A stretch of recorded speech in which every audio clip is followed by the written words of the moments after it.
欢迎来到这里，咱们今天要好好聊聊一个老朋友黄金。你看谈自己衣柜里的金项链，银行金库里的金条，甚至博物馆里那些古老的金面具，本质上它们都是一块黄色的金属。可你有没有想过，为啥从5000年前保加利亚的古墓，到今天华尔街的期货交易，人类社会总围着它转，对它着迷不已。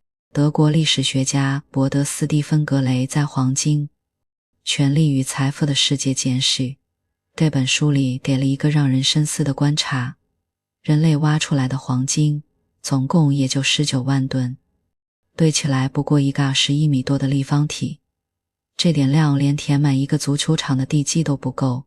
可就是这稀罕物，就像一根看不见的指挥棒，把人类的历史指挥得明明白白。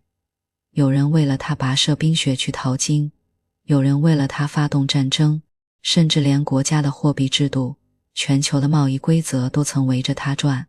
你可能会问，黄金不就是抗腐蚀能打造成首饰吗？答案其实藏在人类赋予它的价值里。书里提到一个有意思的细节，16世纪西班牙沉船里的黄金，在海底泡了几百年，捞上来擦一擦还能闪闪发光。这种永不褪色的特性让人类把它和永恒画上了等号。古埃及人说，黄金是神灵的肉身，法老用金棺材彰显不朽，中世纪的国王把黄金镶在皇冠上，证明自己的权力能代代相传。慢慢的，黄金不再只是金属，它成了价值的硬通货。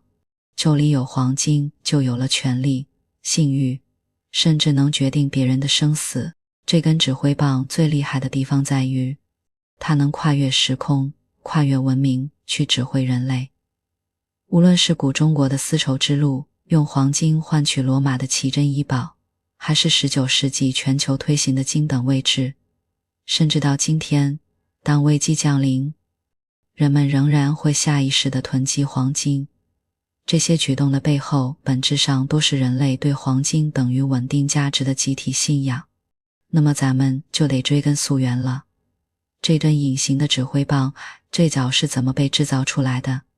人类第一次拿到黄金的时候，为啥没把它当成普通的石头，反而直接和权力和神性绑在了一起？说白了，就是人类刚接触黄金时，为啥一上来就把最神乎的神话、最神圣的信仰，它有最硬核的权利，全都绑在它身上？要搞懂这个，人类最早的黄金是咋用的？为啥敢说黄金是神灵的肉身？早期文明又咋靠黄金拿捏权力？咱们先从一个颠覆认知的考古发现说起。一些我们总觉得最早的黄金制品应该出自尼罗河沿岸的埃及，或是两河流域的美索不达米亚，毕竟那儿是公认的文明摇篮。可格雷教授在书里敲了黑板，目前发现的人类最早的黄金奢侈品，藏在保加利亚黑海边上的瓦尔纳墓葬里。那是个公元前4000年的男性墓穴，里面挖出来近1000件黄金物品，总重超过 1.5 公斤，有黄金王权结账，甚至还有个黄金做的保护男性隐私部位的饰品。这事儿更别有意思。第一，当时人类还没进入黄金时代，黄金的用量少之又少，却专门给这位死者做了这么多。第二，同期普通墓穴里连像样的饰品都没有，这就说明一个道理，黄金从出厂起，而是身份的硬标签。你拥有黄金就证明你地位高，权力大。后来考古学家又在土耳其、希腊、秘鲁的贵族墓穴里发现了类似情况，只要有黄金陪葬，旁边肯定堆着一堆奢侈品。反过来，平民墓里连个金屑都找不到。那么人类为啥会把地位跟黄金绑在一起呢？核心还是黄金的特性，它不生锈，不褪色。你想几千年前的人类看惯了木头腐烂、石头风化，突然见到一种金属，泡在水里埋在土里，几百年后拿出来擦一擦还发光，这不就跟永恒画上了等号吗？人类最缺的就是永恒，想让灵魂永生，想让神灵地质保佑自己，黄金刚好成了这种愿望的载体，慢慢就被赋予了神性。书里举了好多文明的例子，都特别有代表性。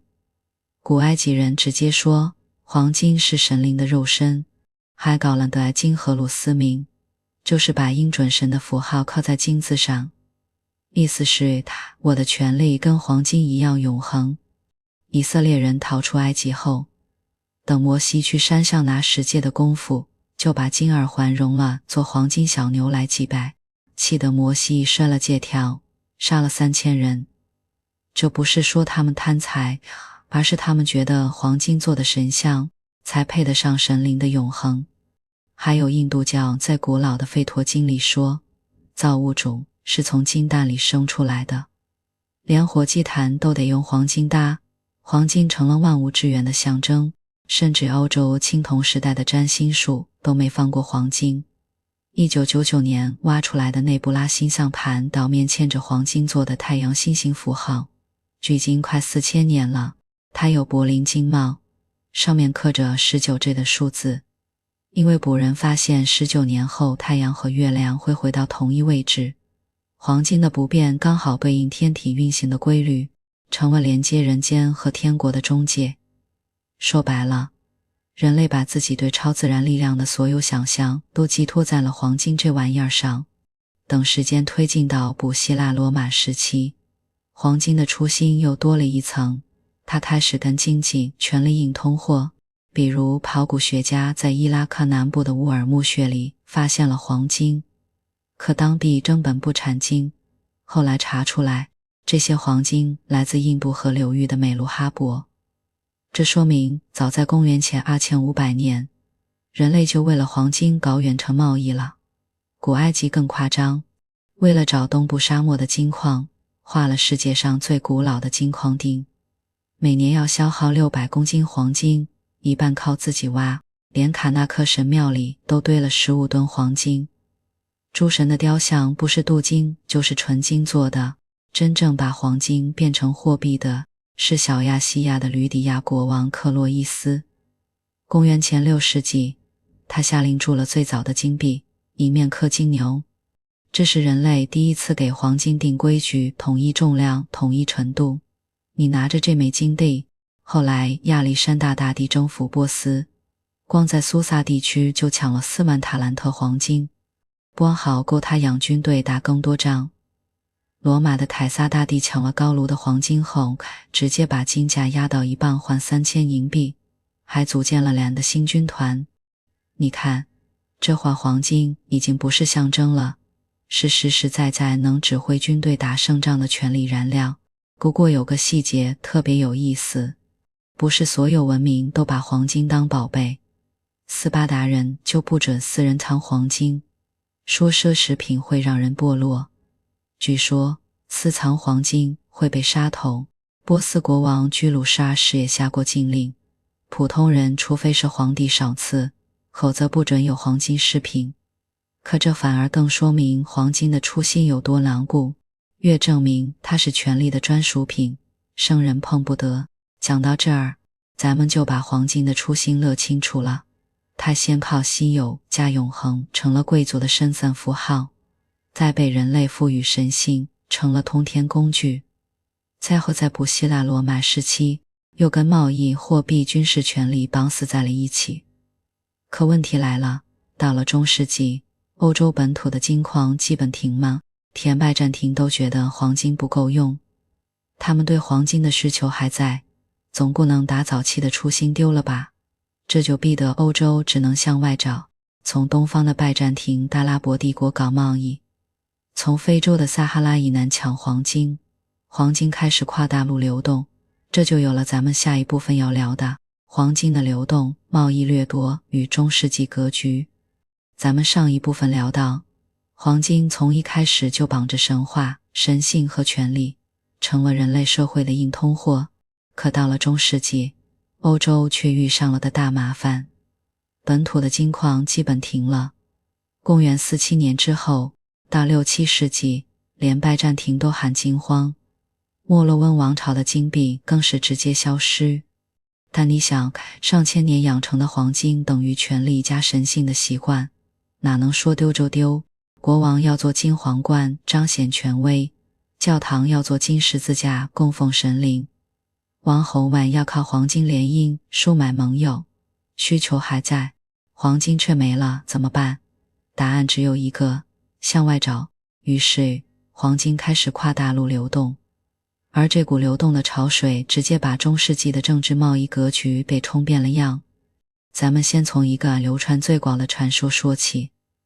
尼伯龙根之歌里讲，勃艮第人有个巨大的黄金宝藏，普隆英雄齐格弗里德带过去，后来被哈根沉进了莱茵河。克里姆希尔德为了找宝藏连亲哥哥都杀。这故事听着像神话，可背后藏着中世纪的真实逻辑。黄金是权力的命门。19世纪在罗马尼亚彼得罗阿萨挖出来5世纪东哥特人的黄金宝藏，19公斤重的金别针、金围巾，据说都是主人他匈奴人抢赶紧埋的。这就说明中世纪的王侯们对黄金的依赖比早期文明还厉害。当时欧洲刚经历民族大迁徙，新的王国一个个冒出来，谁手里有黄金，谁就能招兵买马，拉拢盟友。查理曼大帝就是最典型的例子，他打萨克逊人抢了伊尔明苏尔圣树的黄金极品，打阿瓦尔人，把人家攒了几百年的黄金全运到亚琛。光这一笔就够他修宫殿给教堂送礼物，巩固自己的帝国。书里引用历史学家艾因哈德的话说，这场仗让法兰克人得到了人类记忆里最多的财富和权力。你看，黄金还是那个能指挥战争、撑起政权的硬通货，也填不满欧洲的黄金缺口。真正给欧洲供血的是东方的2条线，一条是拜占庭。拜占庭虽然也缺金，但他手里有苏勒德斯金币，就是咱们上一部分提过的从罗马时期传下来的金币，重 4.5 克，在地中海和欧洲流通了上千年。拜占庭还控制着关键通道，从印度洋经2河流域、尼罗河到地中海。东方的黄金、香料都得走这儿，他靠收贵税、倒贸易攒了不少黄金。书里说，东罗马使臣去土耳其汗的宫廷，看见坐在黄金玉座上，连床都是黄金的，这背后就是拜占庭和东方的黄金贸易在撑着。后来阿拉伯帝国崛起，接过了黄金转运站的角色，他们没自己挖多少黄金，只很会倒腾。一方面挖埃及人埋的黄金，另一方面从撒哈拉以南的非洲换黄金，然后铸成蒂纳尔币，替代了苏勒德斯金币，成了新的流通核心。有意思的是，阿拉伯人还跟欧洲做奴隶换黄金的生意，大斯拉夫人卖到中东换黄金，再用黄金买欧洲的奢侈品。当时的布拉格因为是奴隶贸易中心，还得了个黄金之城的名号，而十字军东征更是把这种流动变成了赤裸裸的掠夺。124年，十字军本来要去打异教徒，结果转头把基督教的君士坦丁堡给抢了。书里说，他们从穷人后代变成了富裕贵族，现在还藏在德国、法国的教堂里。西班牙北部的基督徒也天天跟穆斯林邻居打仗，抢黄金当战利品。还有意大利的热那亚、威尼斯更会算账。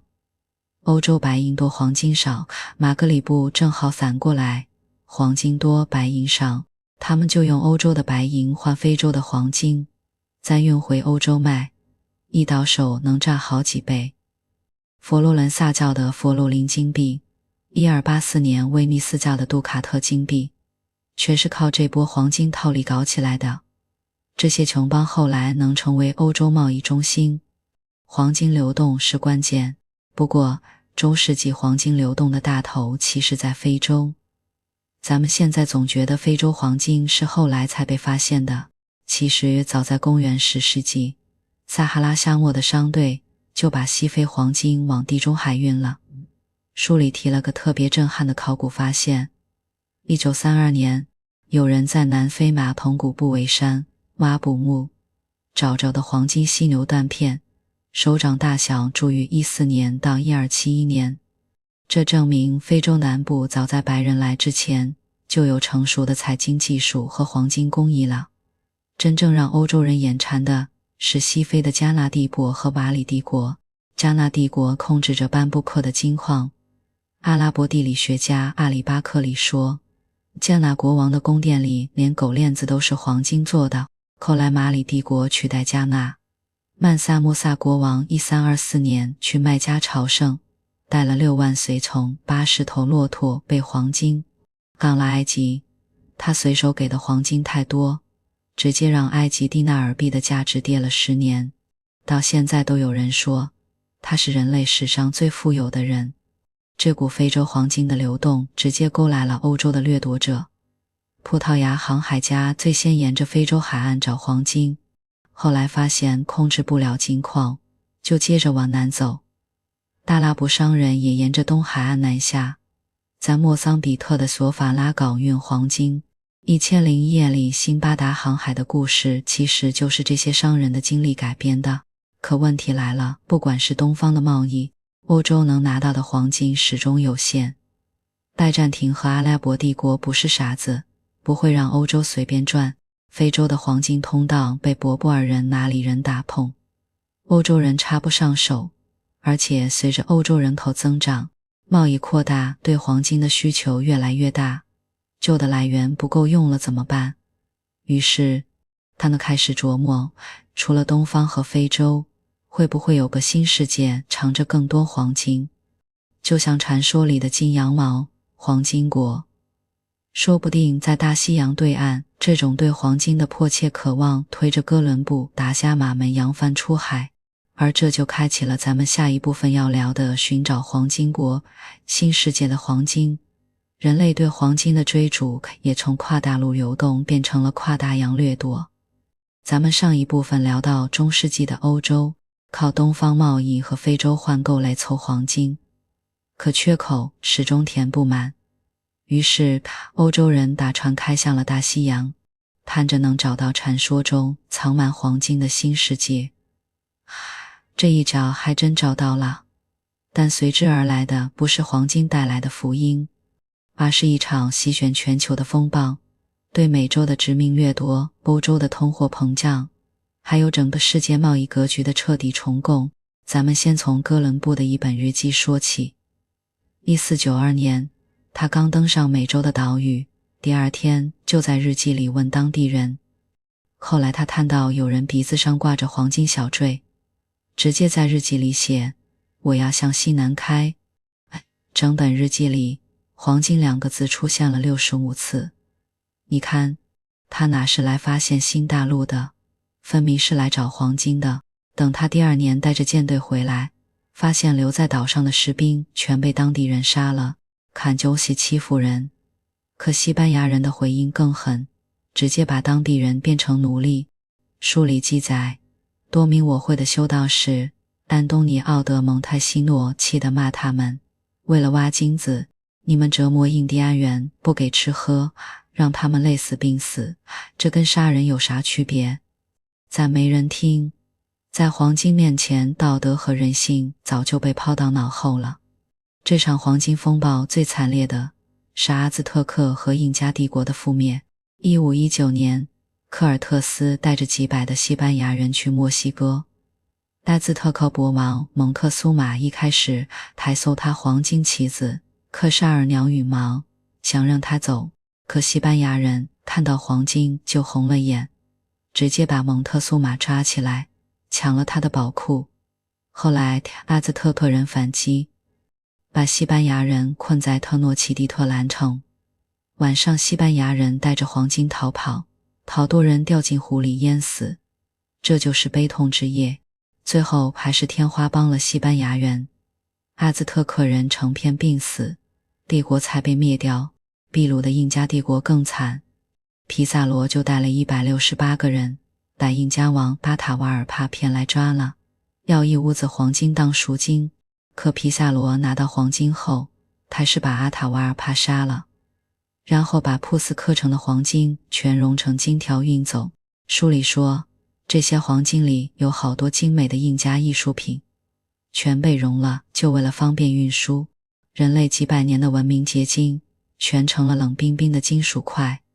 为了挖黄金，西班牙人还干了件更缺德的事，运非洲奴隶到美洲，印第安人要么被杀，要么病死，没人挖矿了，他们就从非洲抓黑人过来，让他们在矿井里干活。这些奴隶每天要干16个小时，好多人死于尘肺病、塌方，可西班牙人根本不管，只要能挖出黄金，人命不值钱。可你以为西班牙人靠这些黄金发了大财？他们掉进了黄金陷阱。从153年到166年，大概有181根黄金、17000吨白银运到西班牙，总共得有300吨黄金。这么多黄金，西班牙贵族没想着发展本土工业，反而天天买法国的丝绸、意大利的瓷器、荷兰的布料，钱全流到别的国家了，自己国内生产没起来，物价还一个劲儿的涨。这就是书里说的价格革命。16世纪欧洲的物价平均涨了5倍，英国的粮价涨了6倍，西班牙最惨，通胀率常年在 1% 到 1.5%。别觉得这数小，在当时的经济体系里，这足以让普通百姓吃不起饭。1557年、1596年，西班牙3次宣布破产，连国王都还不上债。你看，黄金越多反而越穷，这就是殖民掠夺的悖论。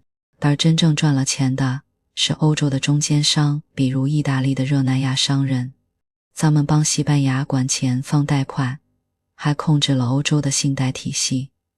西班牙一破产，热那亚人就断了他们的黄金运输，逼得西班牙国王不得不低头。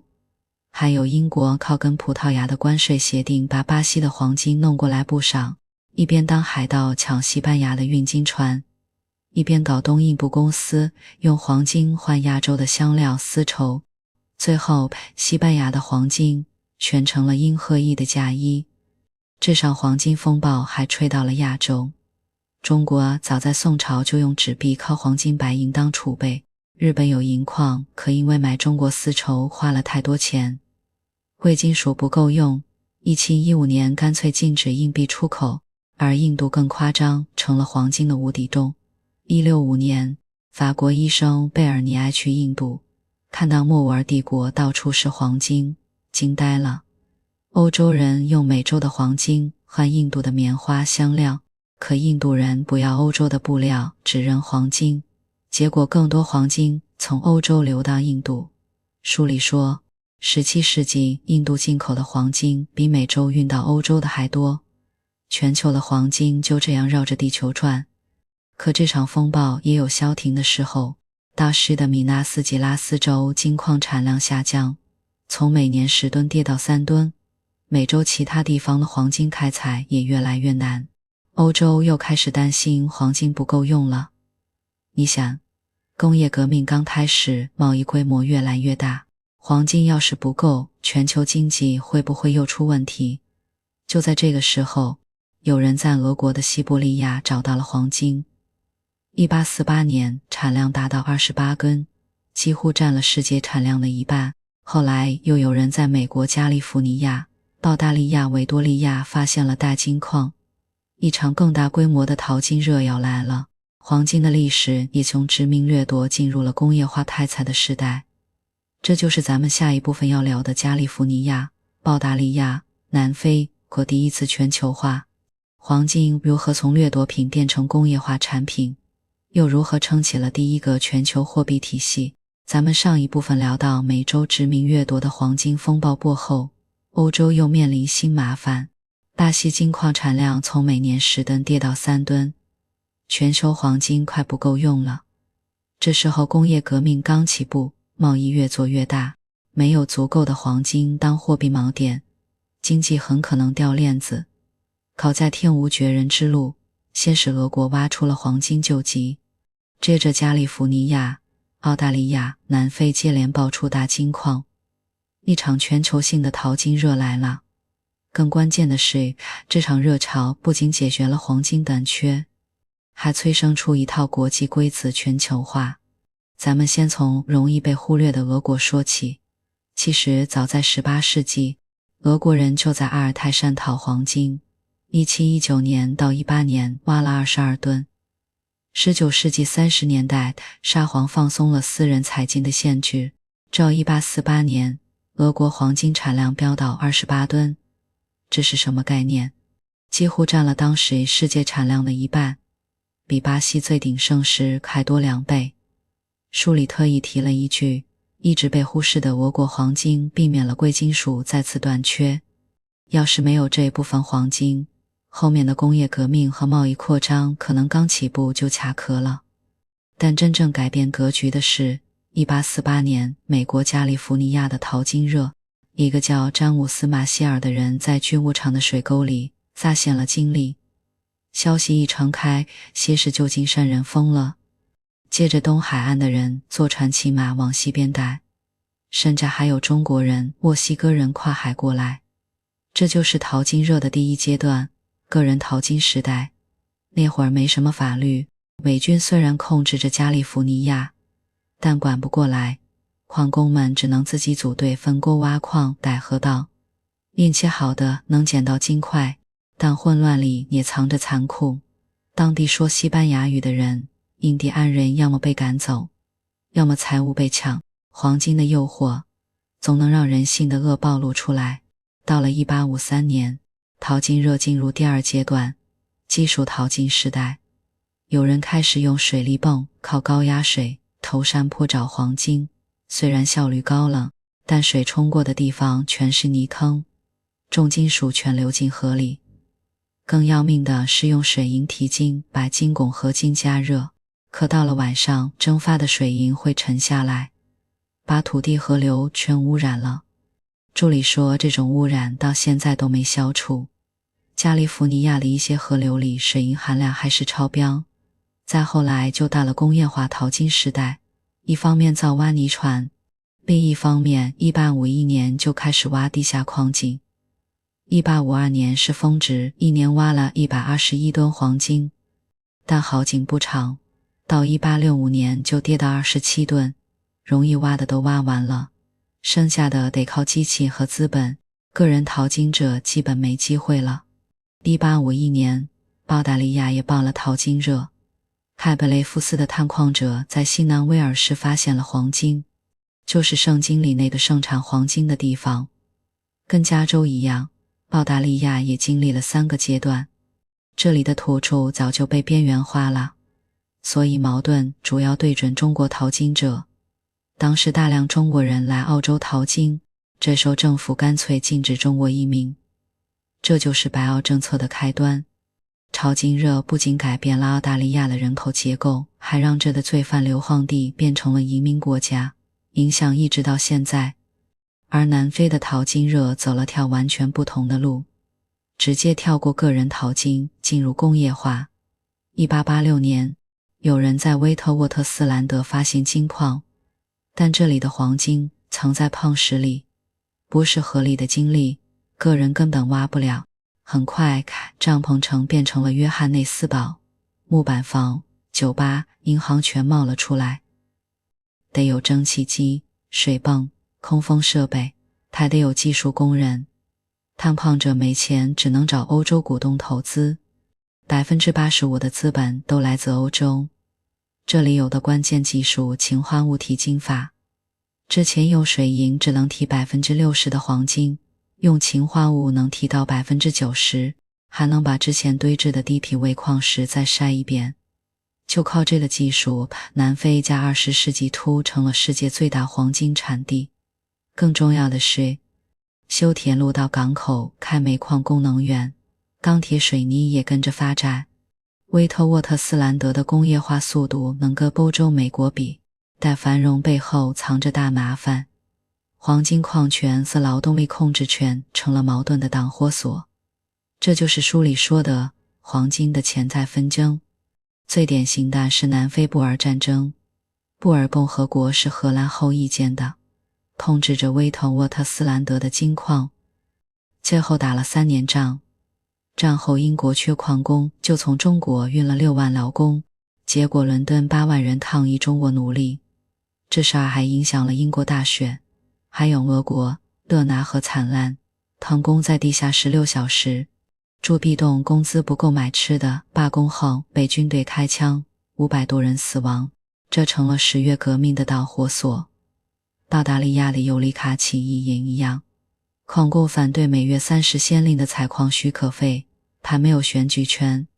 起义被镇压后，政府不得不搞全民普选。你看，黄金不仅推动经济，还倒逼政治改革，甚至引发革命。有了足够的黄金，也解决了纷争，这就是国际金本位制。其实早在17世纪，伦敦金匠就会给存黄金的人开收据，这收据慢慢成了纸货币。1694年，英格兰银行成立，大型的纸币能换黄金。1821年，英国重启兑换。1844年通过英格兰银行特许条例，规定只有英格兰银行能发纸币，还得有对应黄金做担保。英国先把金本位制定下来了。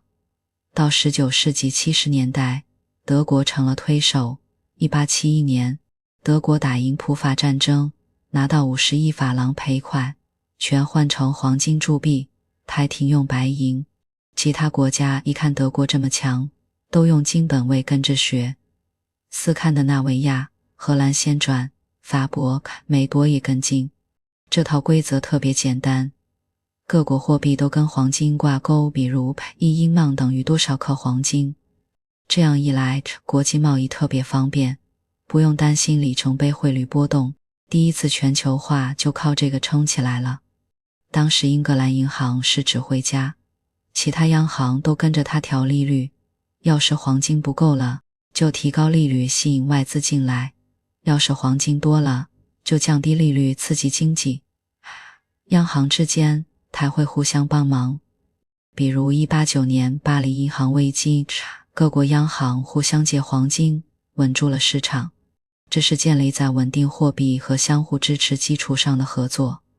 可惜，这套规则太脆弱，一旦遇到战争就会崩塌。1914年第一次世界大战爆发，各国立马停止黄金兑换，开始印钞票打仗。国际金本位制停了，黄金的规则被打破，接下来黄金就要面对更残酷的考验。世界大战、经济危机，甚至纳粹的掠夺，这就是咱们下一部分要聊的黄金和世界大战。看看在战火里，黄金的规则如何被重新利用。咱们上一部分聊到国际金本位制撑起了第一次全球化，各国靠黄金固定汇率做贸易，日子过得也像安稳。可这套看似稳固的规则，一遇到战争和经济危机，立马就经不住考验了。第一次世界大战直接打断金本位制，大萧条把它彻底摧毁，连纳粹都把黄金变成了战争掠夺的工具。黄金从货币锚点一下变成了战争经费、危机导火索，甚至是罪行的帮凶。咱们一步步捋清楚这中间的转折。单从1914年第一次世界大战爆发说起，战争刚打响，英法德俄这是参战国就做了同一件事，废除中央银行的黄金兑换功能。为啥？因为大家都怕储户挤兑黄金，更怕黄金外流。毕竟战争要花大钱，武器、粮食、原料都得用硬通货买，黄金是最后的保障。德国反应最快，国会还没决议，德意志帝国银行就停了兑付，1周内黄金储备就少了 7.5%， 再兑下去就空了。为了保住黄金，各国1916年发起我用黄金换铁炮运动，学校、教堂都动员老百姓把金首饰、金币全卖给银行，连黄币都捐了珠宝，所有黄金都献给祖国的口号像海啸一样席卷城市和村庄。到年底，德国黄金储备从15亿马克涨到24亿马克，美国也差不多，后来直接立法让民众交黄金，违者罚款或坐牢。黄金成了战时战略物资，私人根本碰不得。可战争的消耗远超想象，各国一开始还指望速战速决，后来发现是持久战，只能靠印钞票借债过日子。德国主要靠战争贷款和央行信贷，不敢加税，也借不到外债。英国、法国欠了美国一批补债，战后只能逼德国赔黄金。1921年协约国让德国赔1321金马克，这哪是德国能拿出来的？他当时欠着近1000亿马克债务，还丢了矿场和海外市场，只能印钞票还债。1923年惰性通胀就来了，马克变成废纸，黄金彻底成了硬通货里的硬通货，各国都想把金本位制捡回来，可怎么捡成了大难题。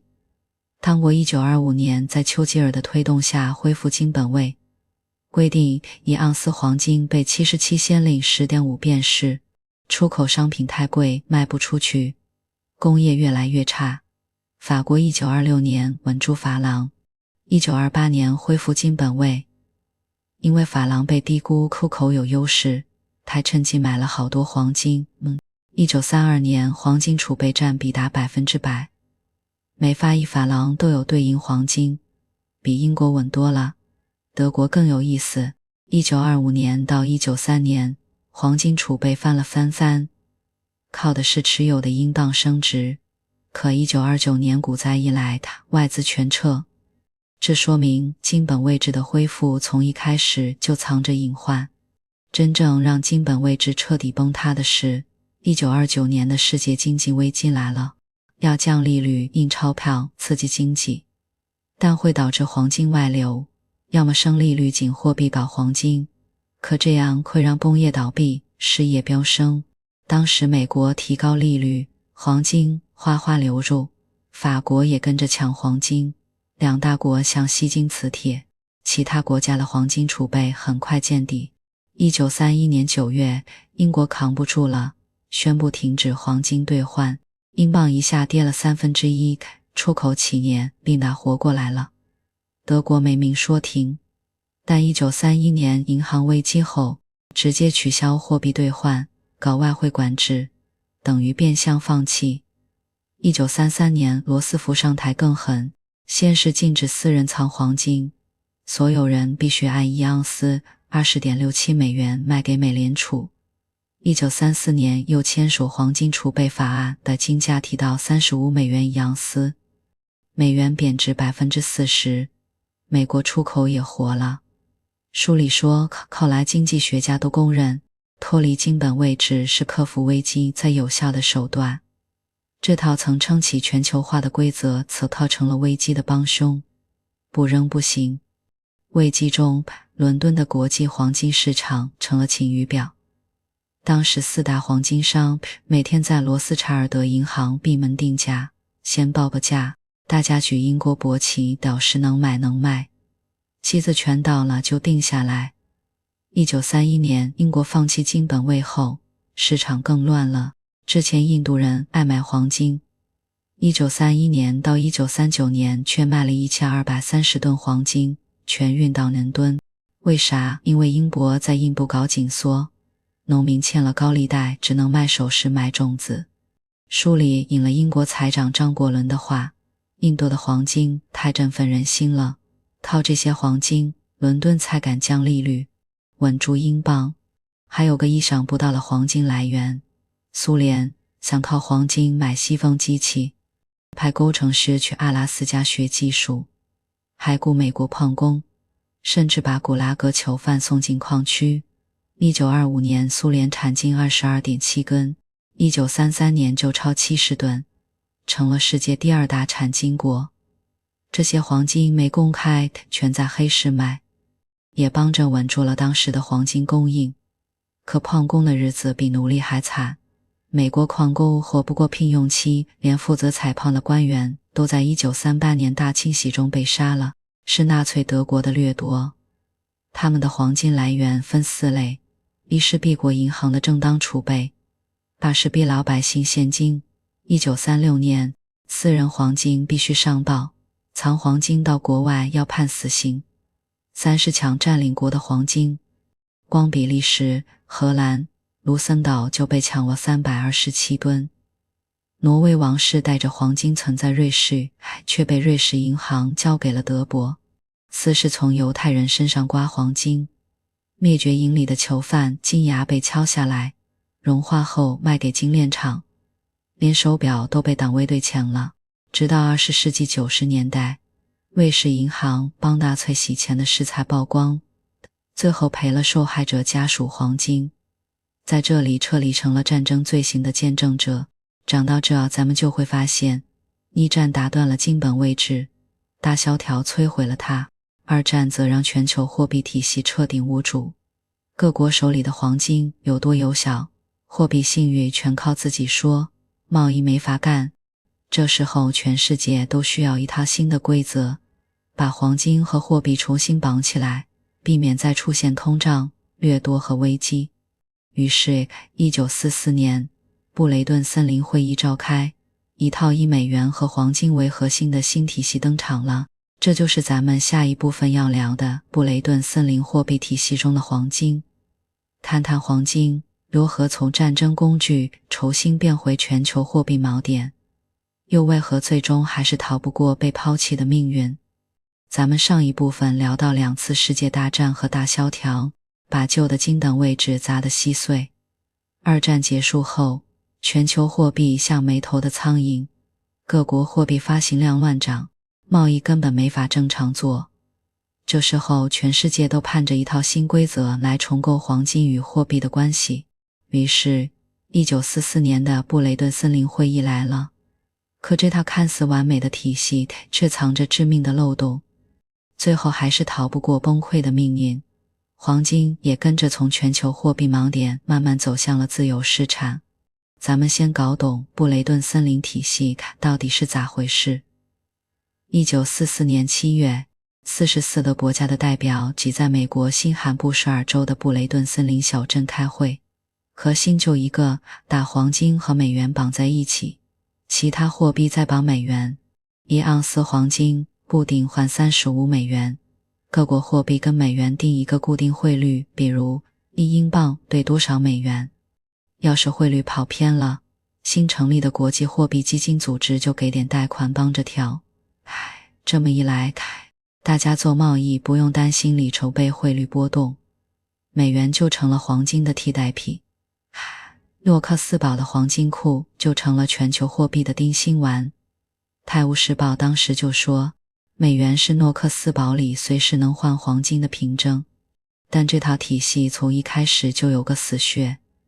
书里专门提了耶鲁教授罗伯特·特里芬发现的特里芬困境，简单说就是又要马儿跑，美国得不停印美元给全世界当贸易货币，可印多了大家就会怀疑，这么多美元，美国有足够黄金换吗？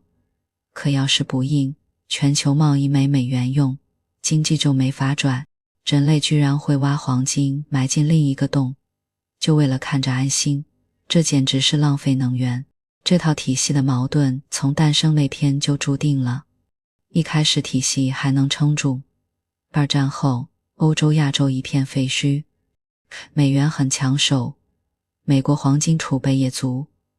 1949年占全球 75%， 可到了20世纪50年代，情况变了。美国打越战花了太多钱，贸易逆差一年比一年大，黄金储备从1957年开始花掉，1961年少了1/4， 1968年快减半了。有人偷偷把美元换成黄金，伦敦黄金市场的价格一度冲破40美元一盎司，虽然苏联突然卖黄金，把价格央下去了，但美元能不能换黄金的怀疑，已经像根刺一样扎在大家心里。真正给体系捅刀子的是法国总统戴高乐。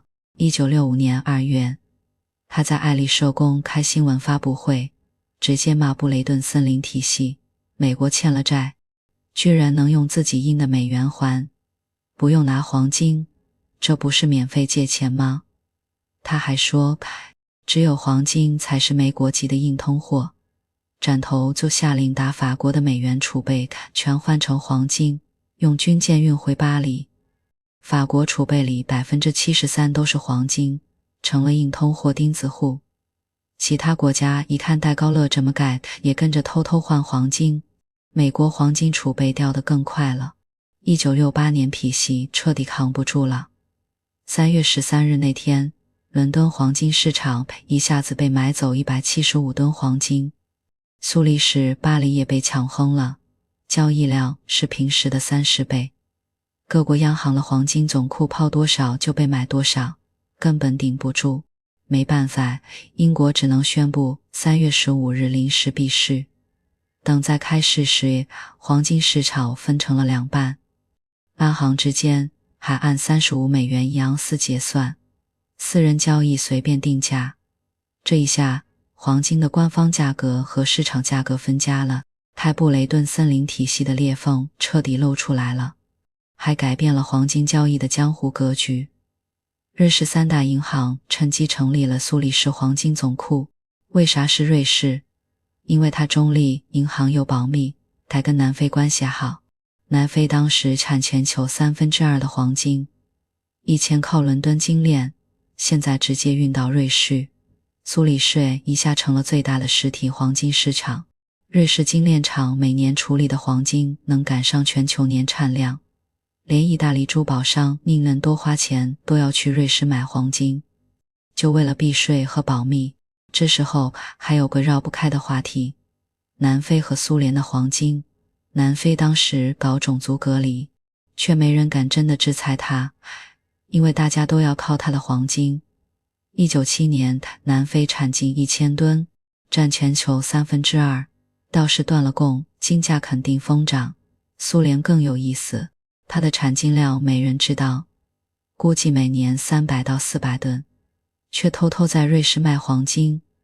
1963年到1965年，苏联闹粮荒，每年卖500吨黄金换美国粮食。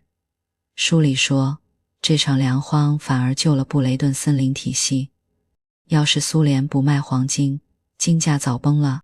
体系崩溃前还有个小插曲，1962年中印边境战后就禁止黄金进口，可印度人结婚要黄金当嫁妆，农村还要黄金当信贷担保，于是走私犯用阿拉伯帆船从迪拜运黄金到孟买，把黄金跟铅铜融在一起。最夸张的时候，迪拜这个煤矿山的小城居然成了世界第2大白银出口国。走私犯把印度的白银运出去，再把黄金运进来。这场走私闹了27年，印度政府最后只能认输。这也说明，只要人对黄金的需求在，再严的规则也堵不住漏洞。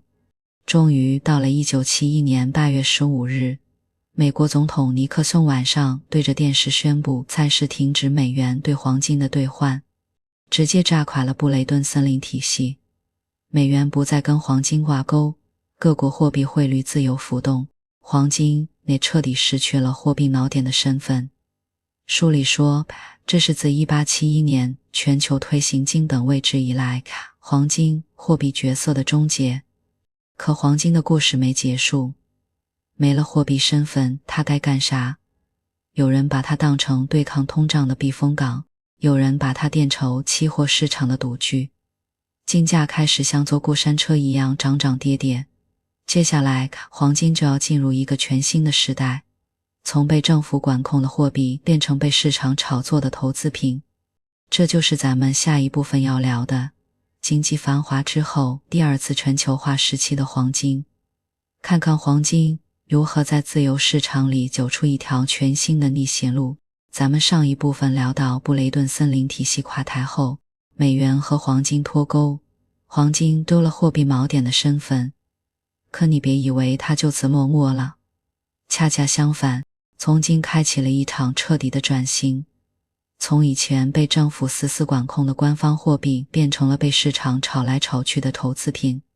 这期间，期货交易成了新玩法，老大哥南非慢慢掉队，新的交易中心却在全球冒了出来。咱们一点点看清这场转型的门道。首先得从198年那场金价狂欢说起，这是转型最直观的标志。伦敦市场一盎司黄金直接飙到$850，可才过了5天，周五就跌到$663。要知道9年前金价还稳稳停在$35到$40区间，这涨跌幅放在以前想都不敢想。为啥会这么疯狂？表面开始政治和经济不安在推波助澜。1979年伊朗爆发伊斯兰革命，美国大使馆人质被劫，年底苏联又入侵阿富汗，石油价格翻倍，欧美通胀飙到 13% 到 17%， 大家怕钱更废纸，但更深层的原因是黄金的身份变了。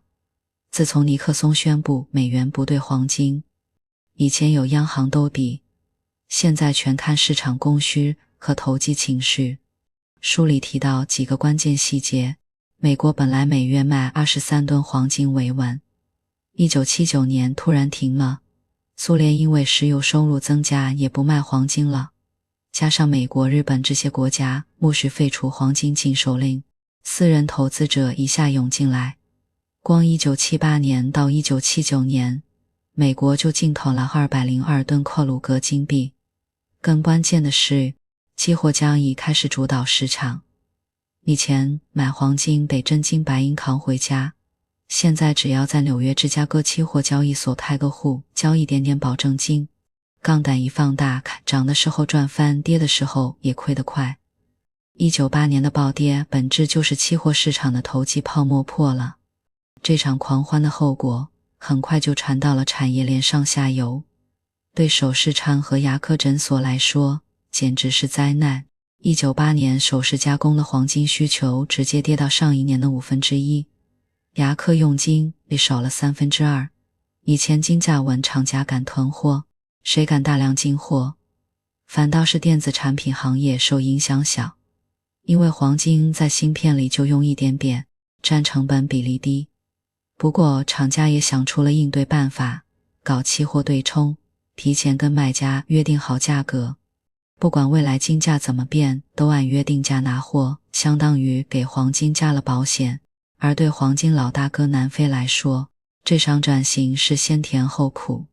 美元脱钩后，金价在18个月里涨了 146%， 南非金矿一开始赚得盆满钵满，1974年涨 62%， 1978年又涨 68%， 黑人矿工从38万增到 47.7万。可好景不长，金价涨得快，开采成本涨得更快，矿井越挖越深，抠风降温花的钱越来越多。再加上赞比亚、马拉维禁止给南非输送矿工，劳动力缺口达 12.9万，好多矿山直接没了利润，只能裁员关矿，10万个工作岗位说没就没。更惨的是克鲁格金币，本来这是南非打开市场的王牌，1984年能产200万枚，可因为国际社会反种族隔离，1986年1枚都没产。南非的黄金话语权就这么慢慢丢了。转型期还有个最大的变化，黄金交易的玩法变了，期货成了主角。以前大家做黄金生意，要么是一手交钱一手交货的现货，现在不一样了。纽约商品交易所、芝加哥期货交易所里，天天都是赌金价的投机者，他们根本不想要真黄金，只是买一张期货合约，约定未来某个时间大某个价格买卖黄金。比如比觉得金价要涨就买看涨合约，大时候真涨了，大合约一卖就能赚钱。要是跌了，大不了放弃合约，损失的只是一点点保证金。书里说，80年代的期货合同里，只有 1% 到 5% 会真的交付黄金，剩下的全是纸上交易。他们专门盯着期货和现货的差价赚钱，比如期货价比现货高，他们就赶紧卖期货，同时在现货市场买黄金，等期货到期交割，一倒手就能赚差价。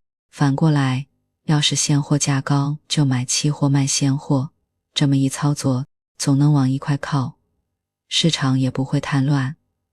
但这也意味着金价再也不是由南非、苏联这些产金国决定了，而是被期货市场的投机情绪牵着走。随着玩法变了，新的交易中心也冒了出来。1975年，美国放开私人买黄金，纽约交易所一下活了。香港撤销金条进口限制，成了东亚的核心。新加坡1968年就允许黄金买卖，后来搞起期货市场。日本1973年开放黄金进口，1982年成立东京黄金交易所。最关键的是，这些市场在不同时区，香港、新加坡收市了，苏黎世、伦敦开市，欧洲收市了，黄金实现了24小时全球交易。这在以前想都不敢想。苏黎世当时还是老大，南非和苏联的黄金大多在这儿卖，但伦敦也很快追了上来，全球黄金交易的新版图就这么画好了。不过你别以为黄金彻底跟旧身份割裂了，它还是能折射出制度的不公。比如印度，虽然1999年废除了黄金管制，但之前27年的走私潮让迪拜从一个小渔村变成了白银出口大国，走私犯还顺带搞起了交易。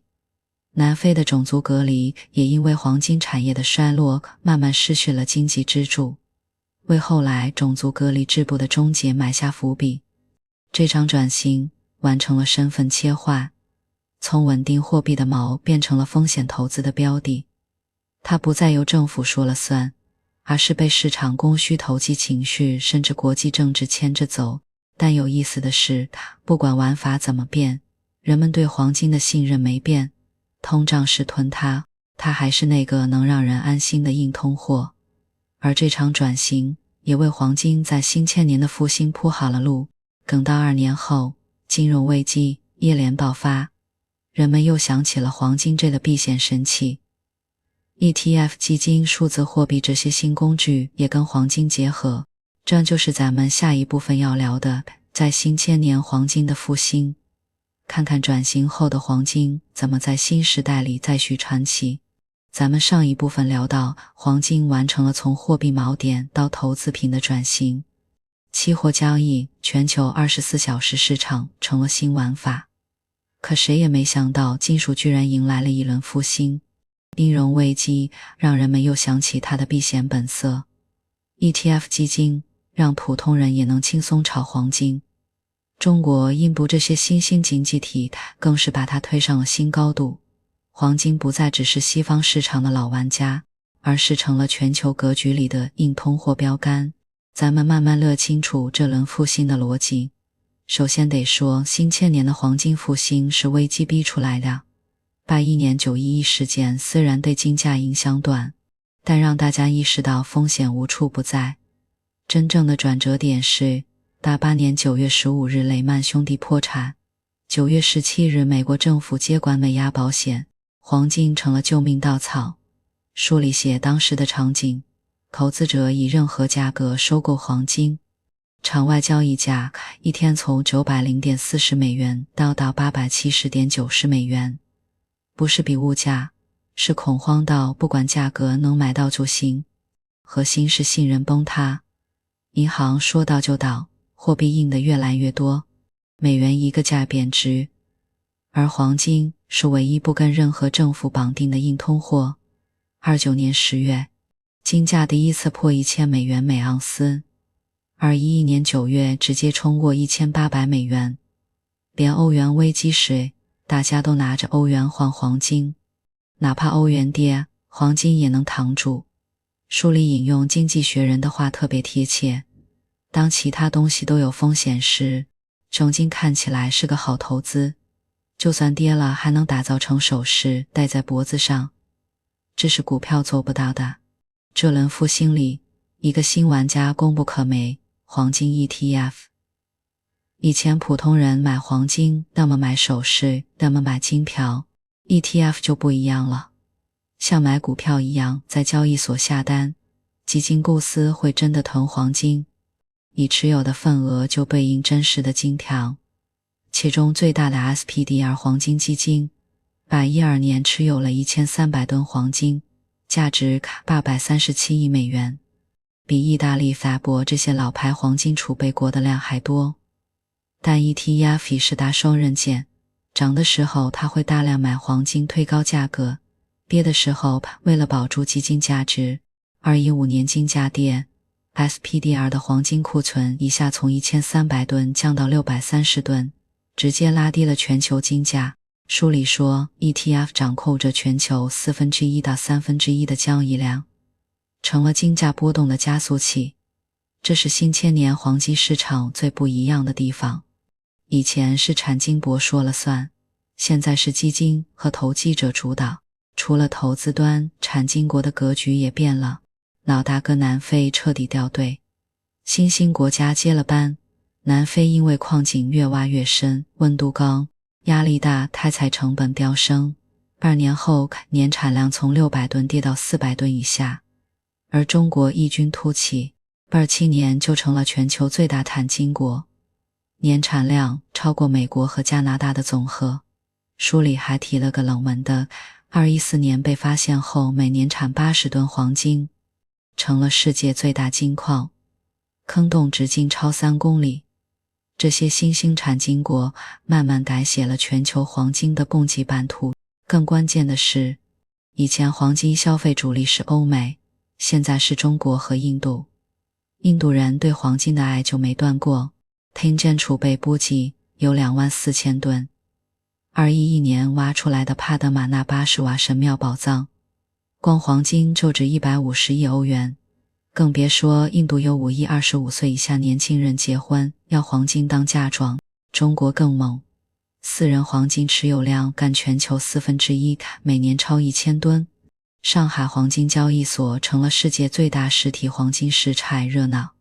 这里有个细节很有意思，中国和印度的黄金逻辑不一样。印度人买黄金更多是文化习惯，中国人买黄金除了首饰，它有避险和投资需求。比如医疗保障不全面，就投黄金防大病；存款利率低，就买黄金抗通胀。书里还提了个疑问，中国政府会不会偷偷投黄金？毕竟外汇储备里美元多，黄金能分散风险，而且真有危机还能从老百姓手里收黄金。这也说明黄金在中国的战略意义比单纯的商品还重。当然，复兴背后也藏着阴影，市场操纵重文。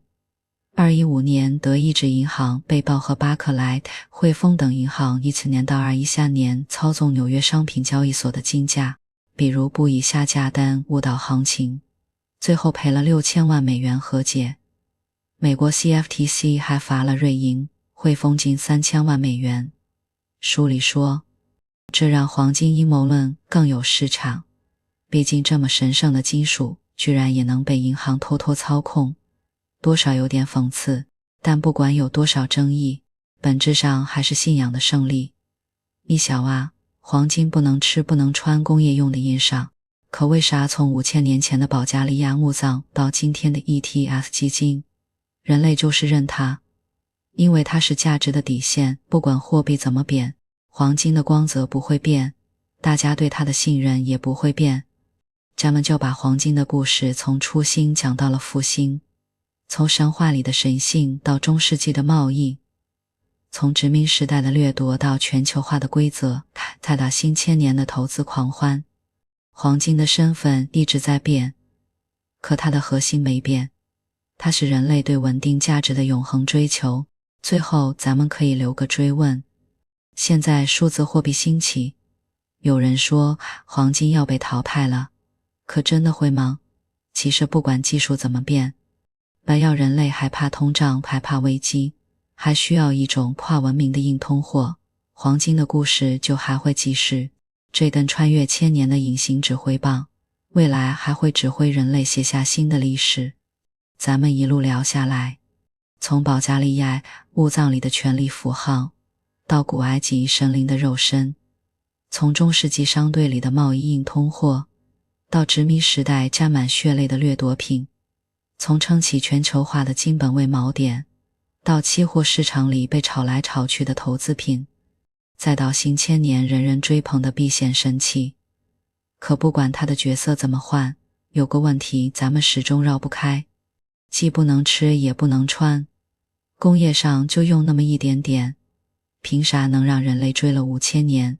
答案其实藏在格雷教授书里的一个细节里。16世纪西班牙沉船上了黄金，在海里泡了几百年，擦一擦，海是亮的。这种永不褪色的物理特性只是的奇变。真正让黄金跨越时空的是人类给它的集体信仰。我们相信它能代表永恒。国以法老用金冠，我们相信它能代表信誉。所以各国把黄金存进国库，金本位制能拖行全球，我们相信它能对抗风险。所以金融危机时，不管是华尔街大佬还是普通老百姓，都会下意识囤点黄金。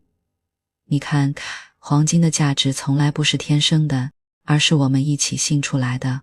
就像中世纪的欧洲人，哪怕本土没金矿，也要跨大陆去换黄金。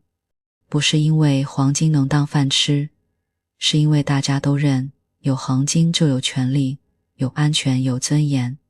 88年雷曼兄弟倒吗？股市崩了，可黄金价格反而涨了。